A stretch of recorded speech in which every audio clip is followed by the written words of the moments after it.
So today we're going to talk about generosity and the work in particular of Buddhist Global Relief, coming right up. So I'm Doug Smith. I'm study director at the Secular Buddhist Association.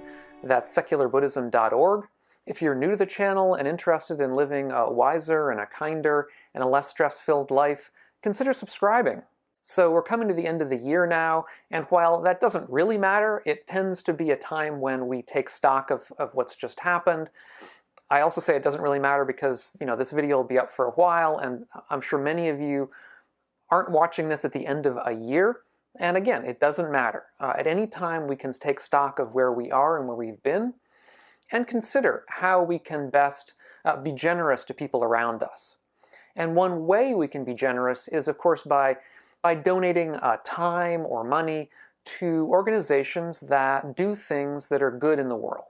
And the Buddha, when he gave talks on the Dharma to lay people, lay audiences, he tended always to begin with a talk on generosity. And of course there are many reasons for that, but I think we can come up with at least two. One is that generosity is an act of kindness. And of course, kindness towards other people, compassion towards people who are suffering, these are standard counters to hatred. And hatred, of course, is one of the real fires or poisons of the mind. And so if we can counter that by being generous, by being kind, by being compassionate, then we're working towards purifying our own minds. So in other words, we're doing something that's not just good for the world, not just good for others, but is also good for ourselves. And another way that it's good for ourselves is that it's a counter to greed. One of the tendencies of greed is that we cling to things that are ours. We cling to money that we consider ours. We can cling to time that we consider ours. We cling to objects. By being generous, by learning to be generous, by practicing generosity, we basically are practicing in a relaxation around our normal tendency to cling to these things, to money, to objects, to time, and so on, and instead learning how to give them up, learning how to give them to other people.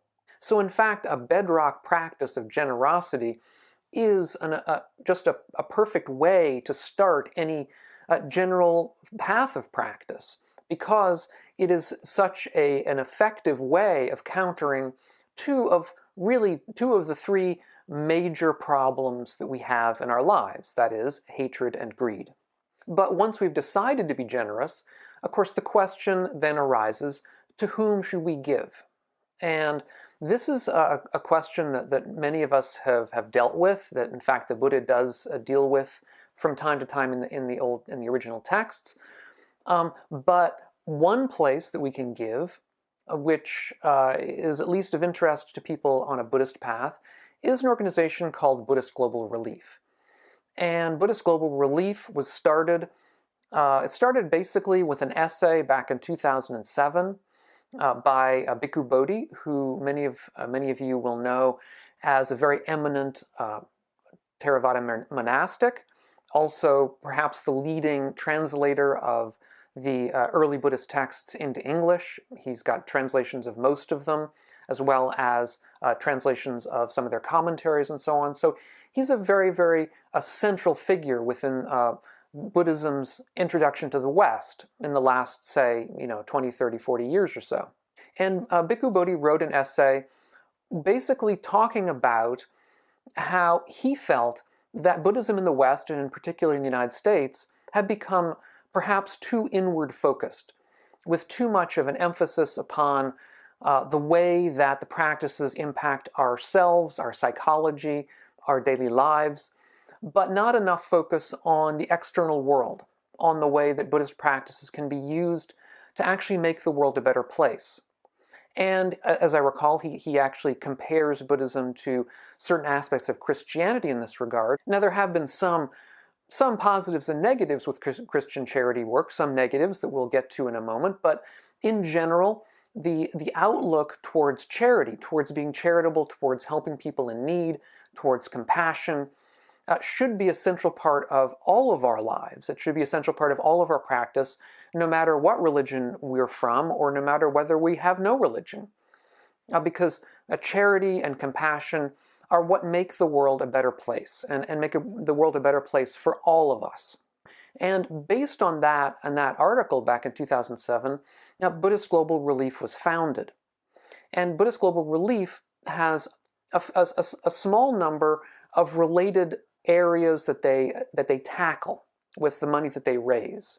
Basically, they try to combat chronic hunger and malnutrition around the world.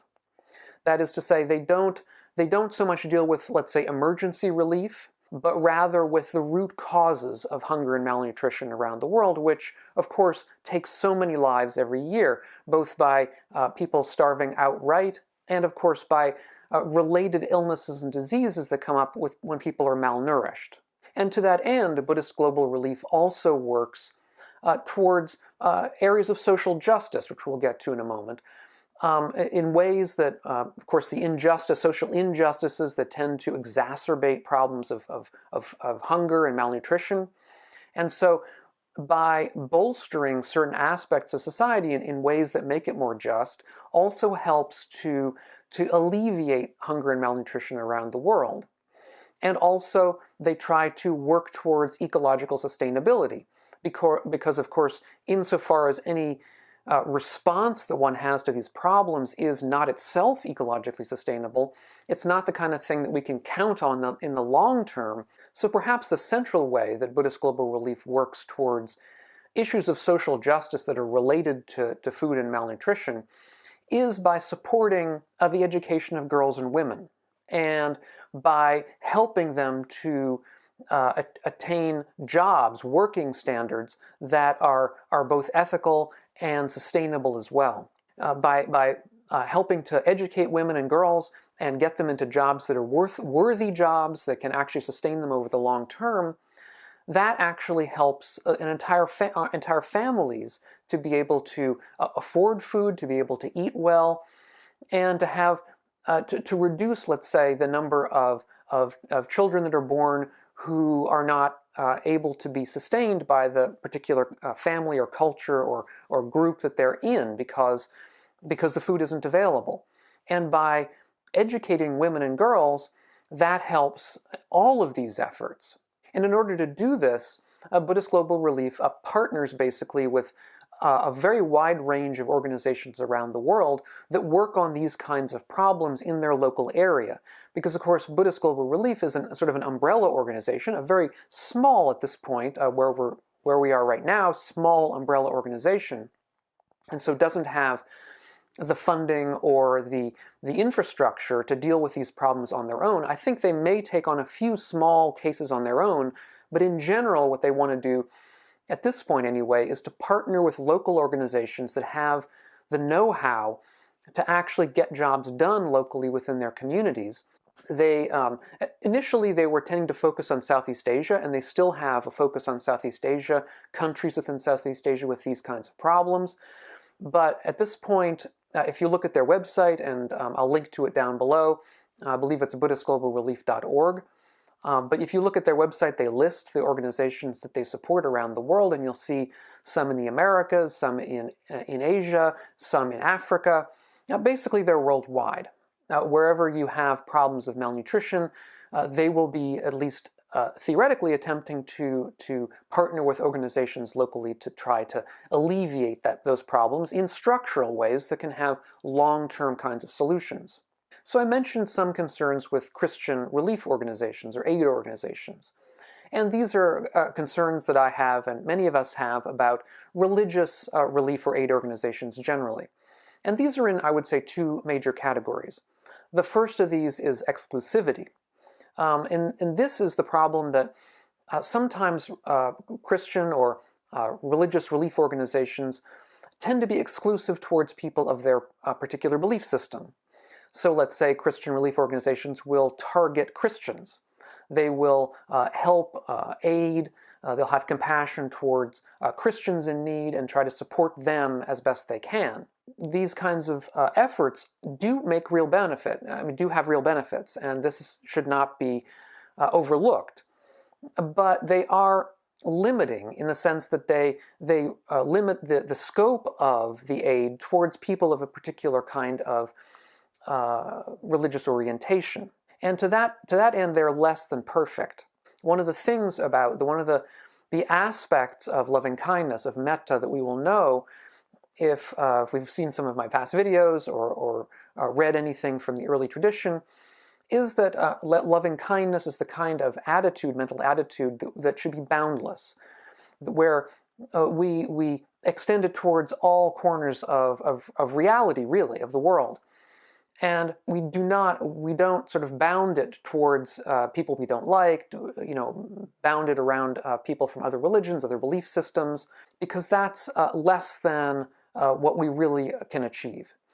And so, in the same way, compassion is the sort of thing that should be boundless.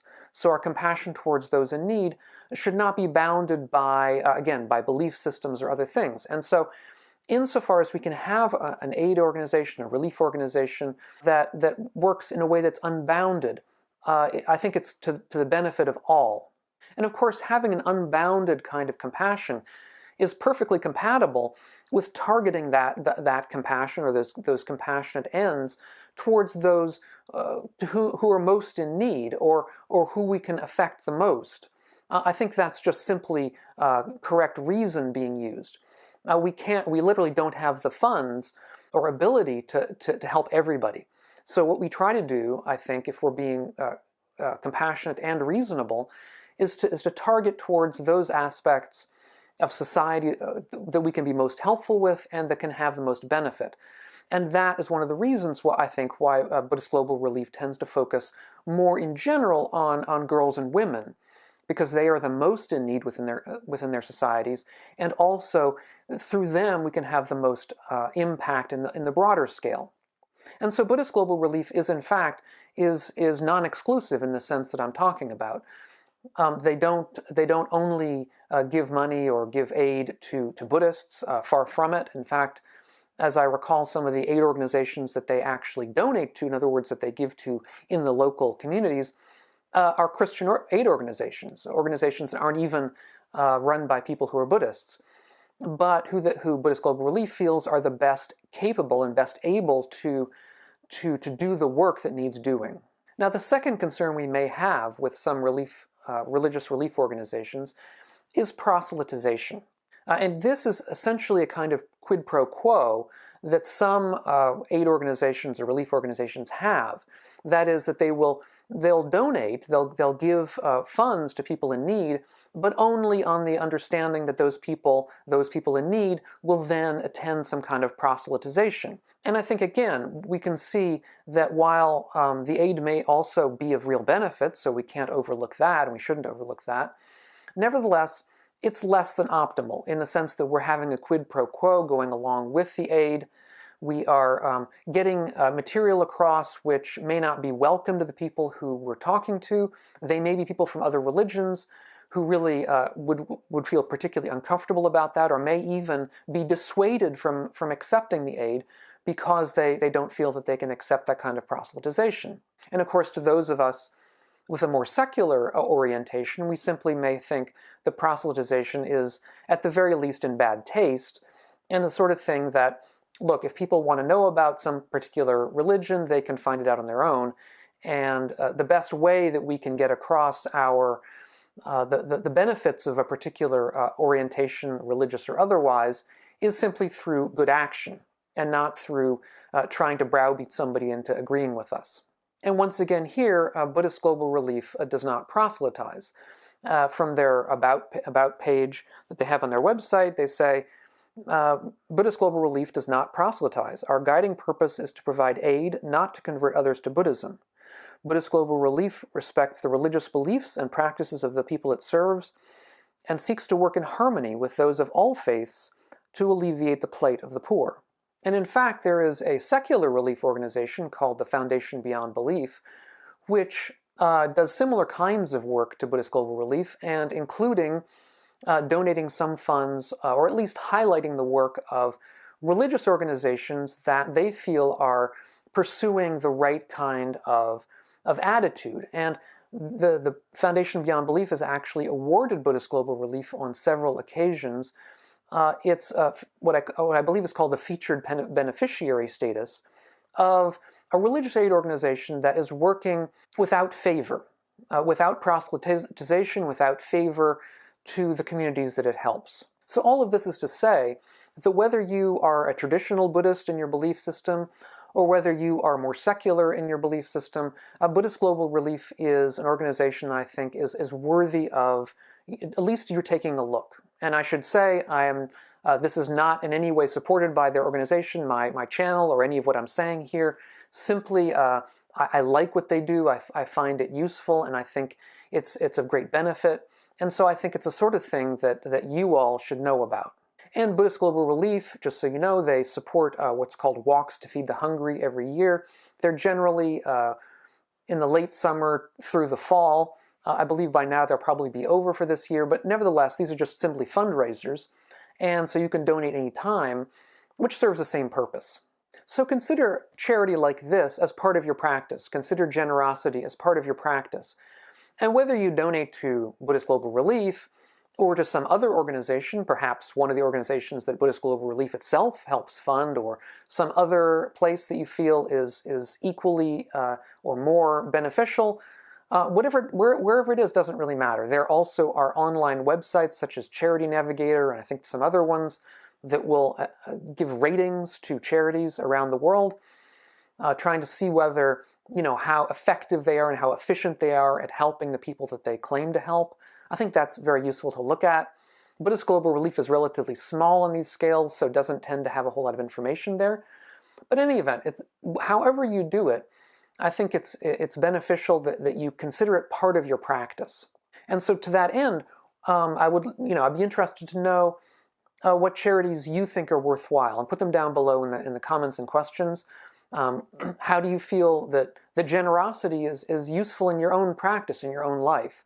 And what kinds of organizations do you think are most helpful, that you find are most helpful for donating for yourself? In other words, where do you think your money goes to help the most people?